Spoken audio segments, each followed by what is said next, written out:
So everything is actually inside in here. Oh yeah, Davidson. There we go.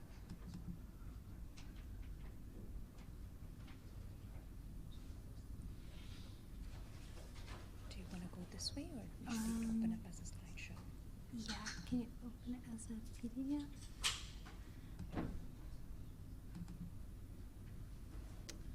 Oh, And that's then in presentation mode.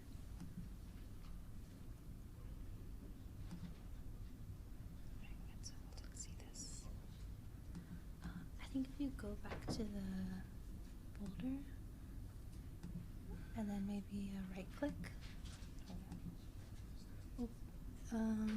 Open with.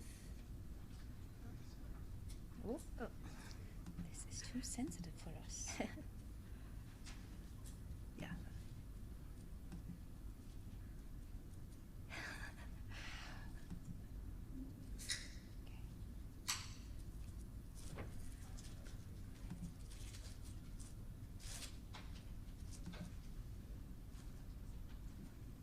Okay, give me 1 second.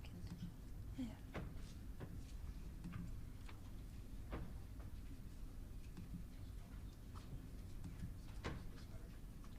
Yeah, it does PDF of this.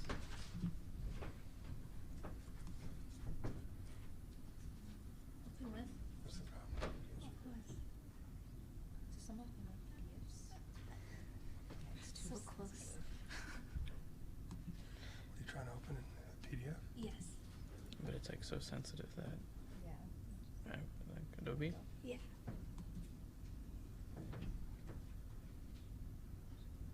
Yay. But Okay. to show it as a slideshow is a different thing. I think you can do it. There should be like a Adobe. play button or something like that. So. View maybe? Yeah.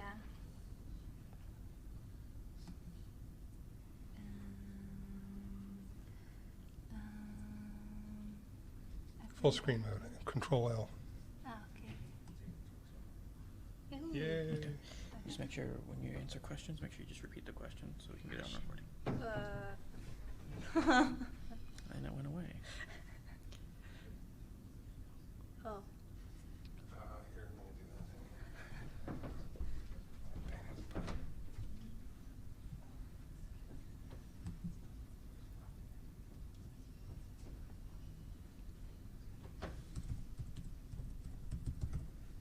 This is one of our laptops. It wasn't supposed to be used as a presenter Oh, I laptop, but we see. kind of ran it in at the last minute.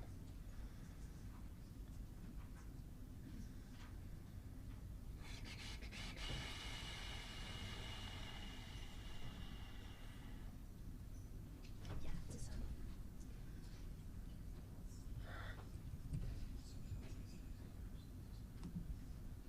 This one version 2? Yeah.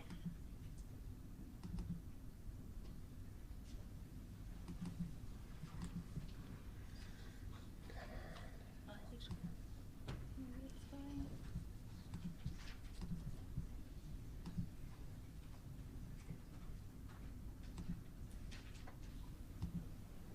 Just trying to turn this off so it doesn't try to do it again. Okay.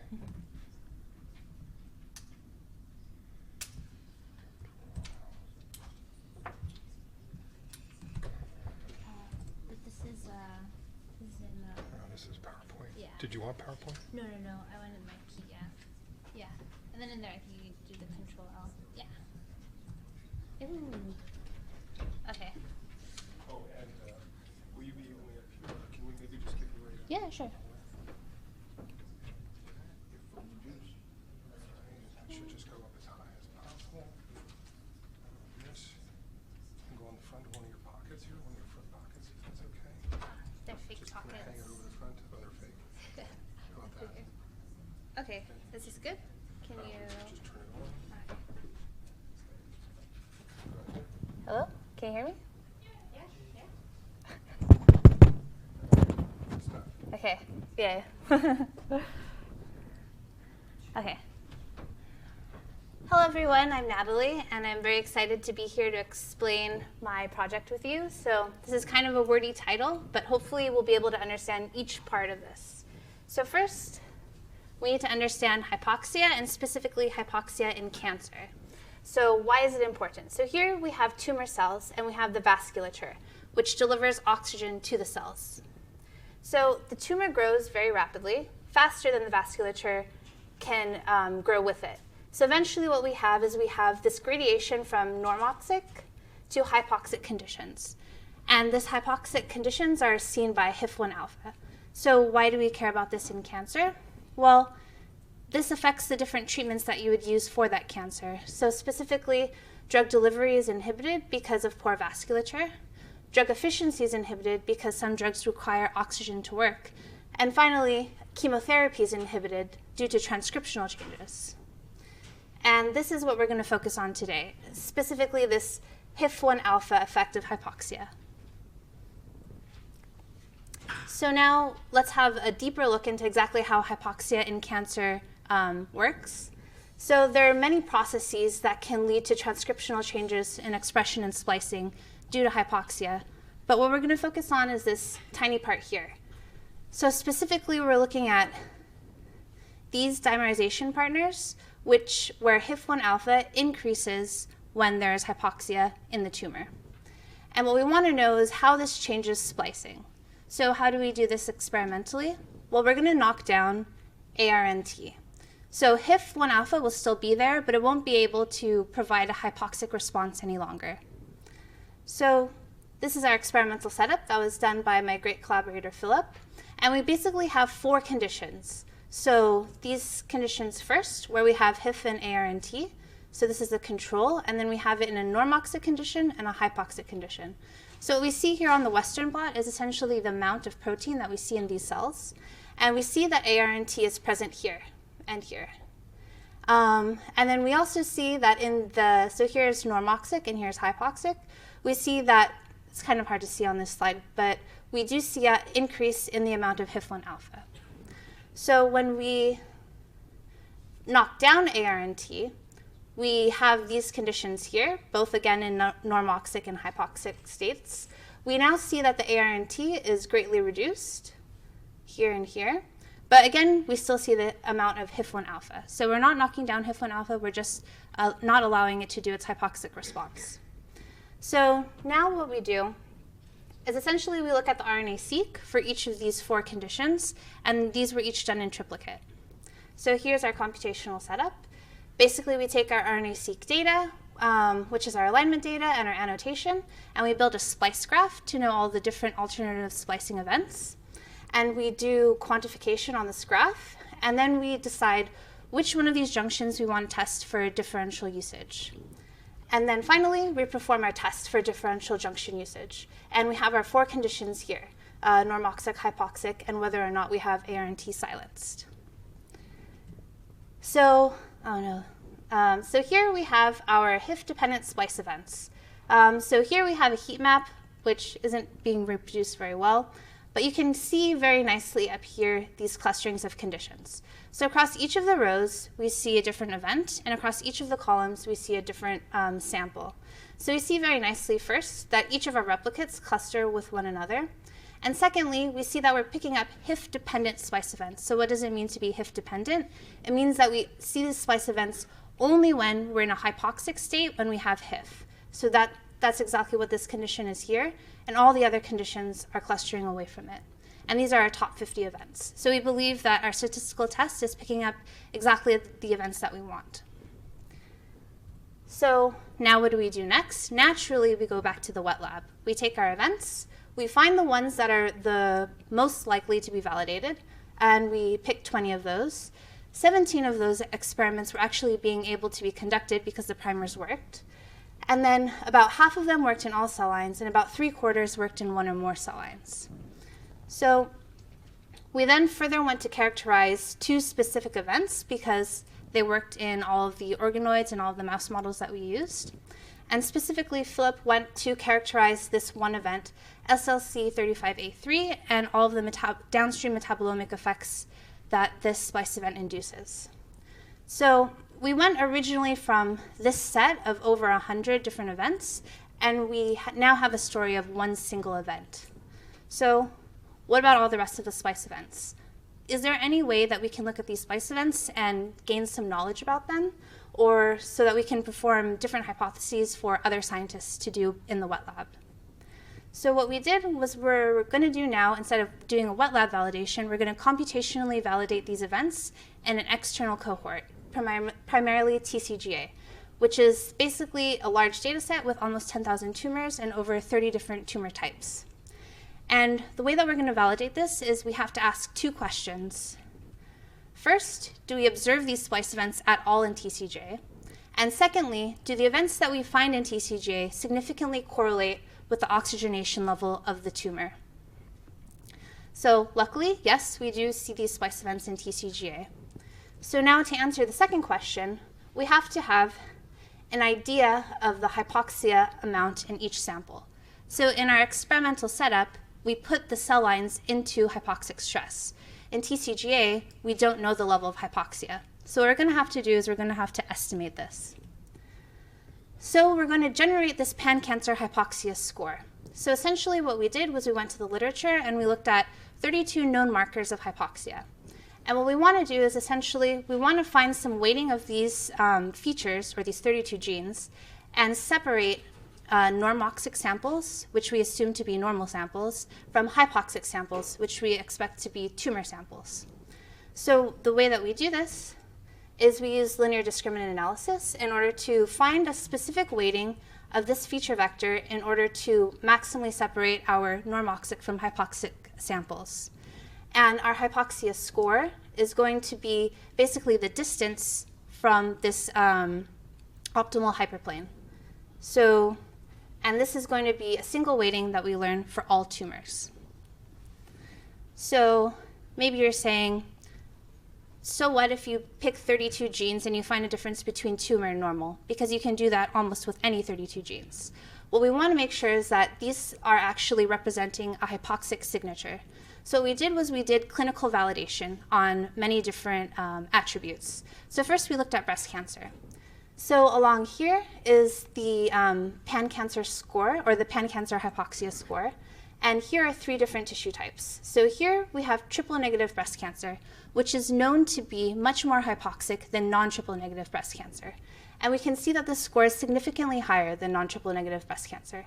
And both of the cancer samples themselves have a significantly higher score than the normal breast tissue. So what we see is we see a nice gradation from normoxia to hypoxia in the way that we expect. Okay, so maybe now you're saying, we know that gene expression is confounded by tissues. So how do you know that your hypoxia score isn't just picking up tissue specificity? So we looked at a very interesting cancer, sarcoma. And this cancer is interesting because it can occur in many different tissue sites in your body. And we looked at basically the amount of necrosis within a sample. So the more necrotic a sample is, the more hypoxic it is. And again, we see that the most necrotic samples have a significantly higher score than the samples with 0 necrosis. So again, it's recapitulating our idea of normoxia versus hypoxia in our score. To do further validation, so since this is a pan-cancer score, we can look at it in any tissue that we like. So we did another validation in GTEx, which is basically like TCGA, except instead of tumors, it's normal tissues. And here we see the distribution of our score, so normoxic's on the left this time and hypoxic's on the right. And what we see is that our score recapitulates again the known oxygenation levels of tissues. So we see that liver and brain have very high normoxic signal, whereas skin, which has no vasculature or very limited vasculature, has the most hypoxic score.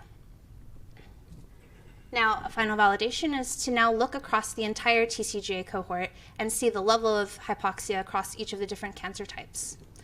So what we see very nicely is that the squamous cancers have the most hypoxic signal, which is known. And primarily we see that head neck squamous cancer has the highest hypoxic signal. And head neck squamous cancer is the canonical hypoxic cancer. So we feel confident now about our score being a valid measure of hypoxia within a sample.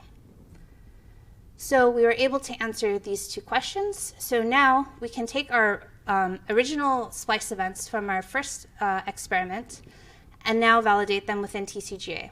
And we do this just with a simple linear model.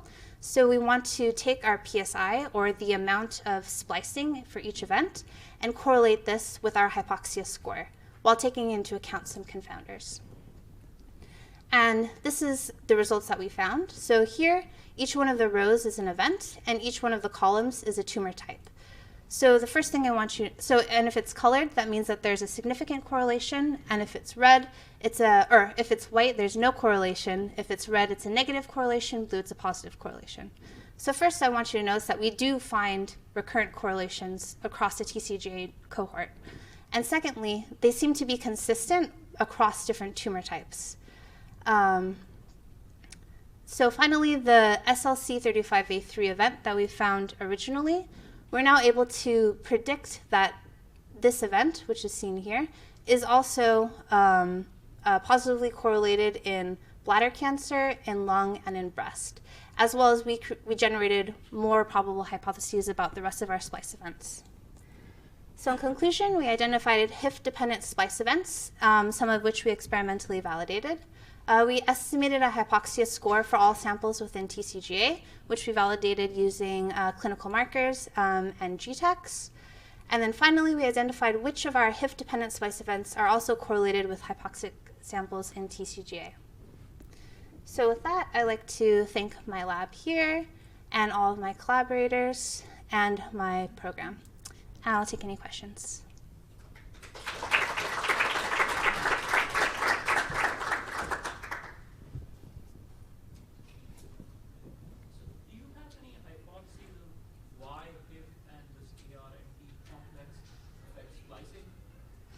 So we don't have the question was, do we know why HIF-1 alpha changes splicing? So we don't have a mechanistic detail of exactly why HIF-1 alpha would change splicing, but it has been characterized previously in many other cancers, specifically breast cancer, where it's been shown that HIF-1 alpha somehow correlates with massive intron retention in breast cancer. But no, we don't have a mechanistic understanding.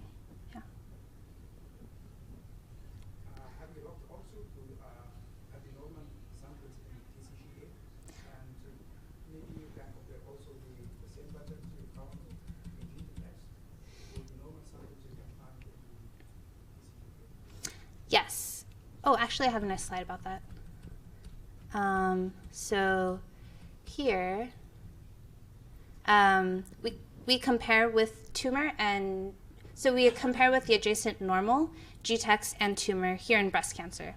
So what we see is that even though we didn't train on GTEx, we haven't seen GTEx anywhere, GTEx here is very, very similar to the adjacent normal here. So we believe that, again, the hypoxia score is showing something relevant, and it's not specific either to the cohort. Yeah. Mm-hmm. Is that the HIF-1 alpha is related to intron retention? Have you checked whether HIF-1 alpha could be, for example, a splicing factor that inhibits splicing, but therefore induces the usage of an alternative splice site? I don't know specifically if it reacts with Oh, sorry. Okay, is HIF-1 alpha related to a splicing factor or interact with a splicing? The question is, does HIF-1 alpha react with a splicing factor, and that's why it causes the downstream changes? Did I understand your question correctly? HIF-1 alpha itself is a splicing factor. Ah, whether HIF-1 alpha itself is a splicing factor.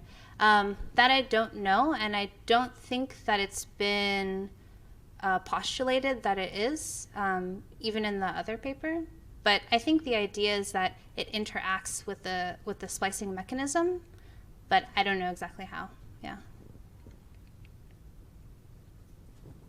Great talk. Can you